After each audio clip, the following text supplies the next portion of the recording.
आपण पाहताय महाराष्ट्रातील वेगवान न्यूज चॅनल स्वराज लाईव्ह। रायगडामध्ये रसायने पोलीस स्टेशनच्या हद्दीमध्ये पोलीस वाहनाचा अपघात झालेला आहे। हा अपघात कशा पद्धतीचा होता, किती वाजता झालेला आहे आणि किती पोलीस कर्मचारी यामध्ये जखमी आहेत? आज सकाळी जवळपास 19 वाहनांचा एक पोलीस कॉन्वॉय मुंबईवरून रवाना झालेला होता। त्याच्यात 160 इलिगल बांगलादेशी इमिग्रेंट होते, ज्यांना पुण्याला ते घेत जात होते बांगलादेशला परत डिपोर्ट करण्यासाठी। अंदाजन 7:45 वाजताचे जवळपास सकाळी भातन आपले जे बोगदे आहे तिथे हे अपघात घडलेला आहे। याच्यात जवळपास 19 पोलीस कर्मचारी आणि 12 जे इलिगल बांगलादेशी इमिग्रेंट आहे ते जखमी झालेले आहे।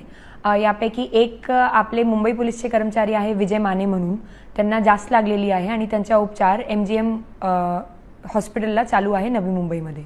या संदर्भामध्ये वाहनावर कोणत्या गुन्हा दाखल झालाय का, कोणत्या पोलीस स्टेशनमध्ये कार्यवाही सुरू आहे?